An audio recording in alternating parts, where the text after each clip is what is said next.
नमो नमः मौर्य, नमामि देवी नर्मदे। फिर से आपका स्वागत है व्याकरण वाणी परिवार में। और आज पढ़ने आए हैं 10th class Hindi. 10th class Hindi. Hindi में क्या? उचित विकल्प चुनिए।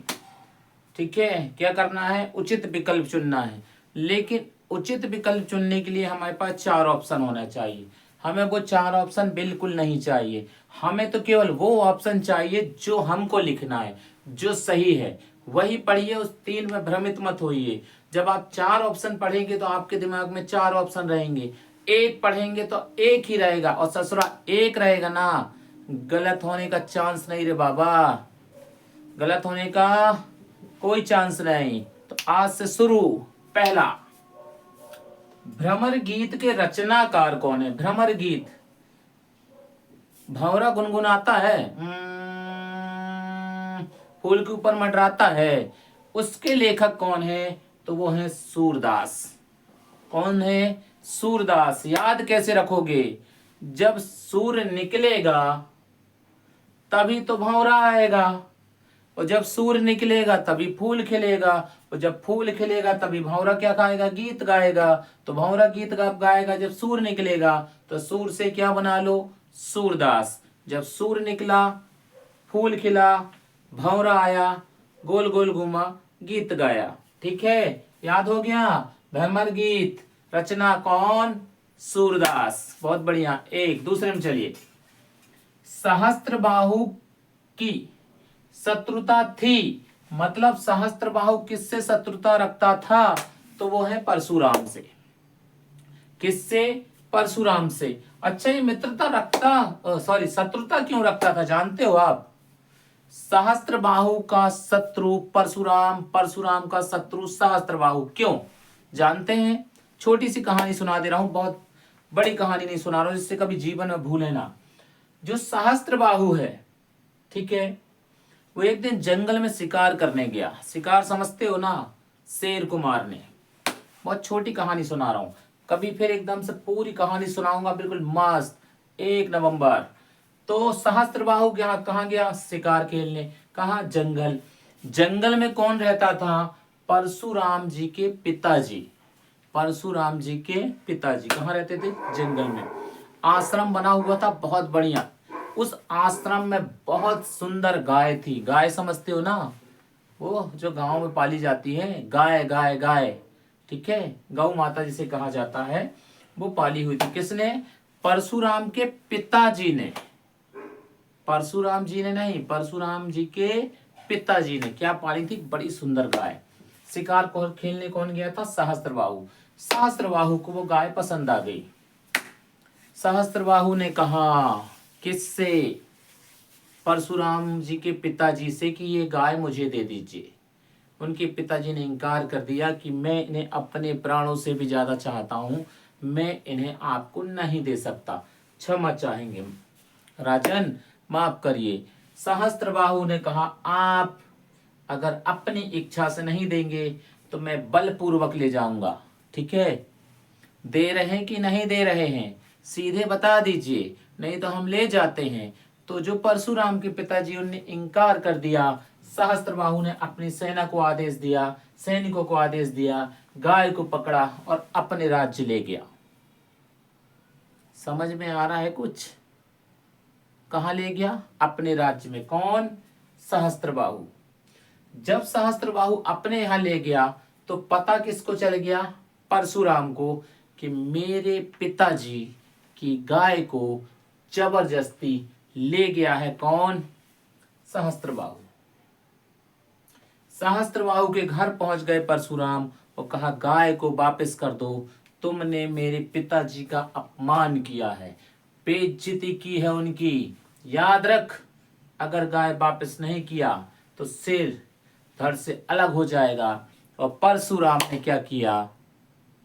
क्या किया? जिद कर ली, बोले नहीं देंगे। दोनों में युद्ध हुआ, सहस्त्रबाहु और परशुराम में। परशुराम ने सहस्त्रबाहु की गर्दन काट दी। इतना समझ में आ गया?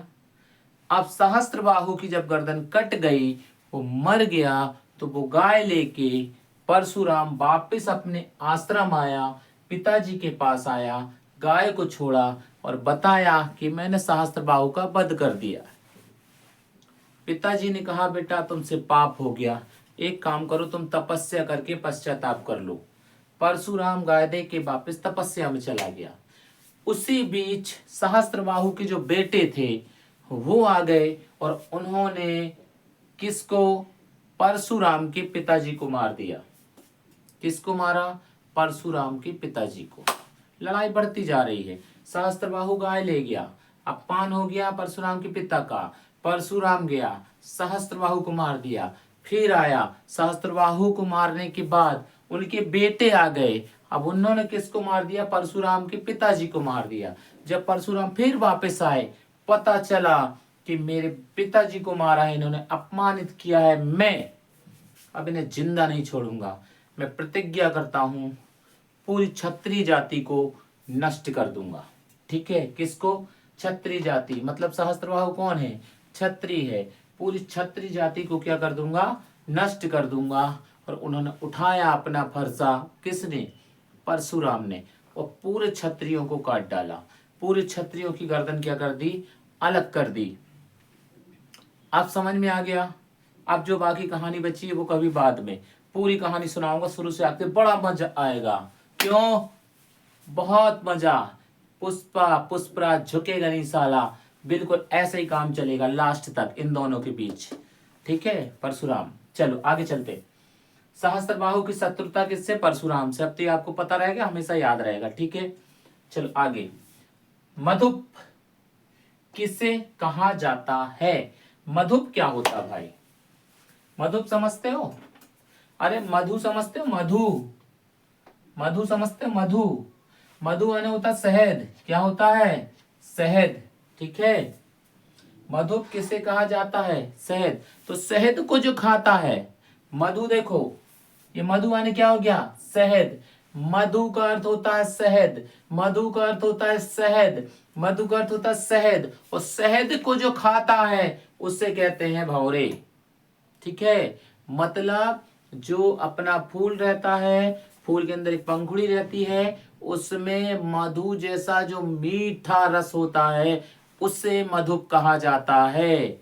याद रखना, क्योंकि मधु तो मधुमक्खी बनाएगी ना, लेकिन जो फूल है, फूल के अंदर जो पंखुड़ी है, उसमें जो मीठा रस है, जो भंवरा उसको पीता है, वो कौन कहलाएगा? भंवर। उसे हम क्या कहेंगे?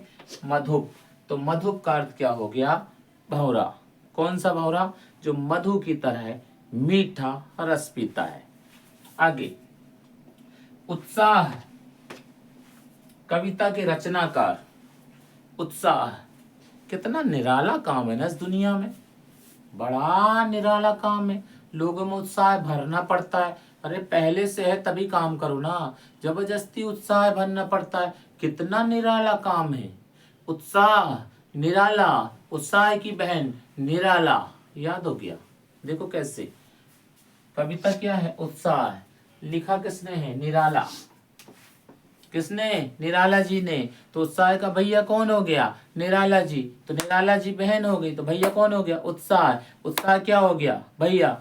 तो बहन को हो गई निराला। याद हो गया? उत्साह जो कविता है, लिखने वाले कौन? निराला, सूर्यकांत त्रिपाठी निराला। तो ये हो गए निराला जी। अब बोल के दिखाओ तुम, तब जाने हम। फसल कविता के रचनाकार। फसल जो अपने घर में लगी रहती है, धान, गेहूं, मटर की जो फसल होती है ना, उसके रचनाकार कौन है? तो वो है नागार्जुन। कौन है? नागार्जुन। नागार्जुन के खेत में ऐसी फसल लगी है कि लगता है लाखों क्विंटल निकलेगी। नागार्जुन के खेत में क्या लगी है? फसल। कितनी लिखेगी? लाखों क्विंटल निकलेगी। फिर से, नागा अर्जुन के खेत में क्या लगी है? फसल। किसके खेत में? नागार्जुन के। तो याद कर लो, नागार्जुन के खेत में क्या है? फसल। मतलब फसल कविता किसने लिखी है? नागार्जुन ने। अरे बहुत सरल है भाई, परेशान मत हो। मुख्य गायक का सहायक होता है संगतकार।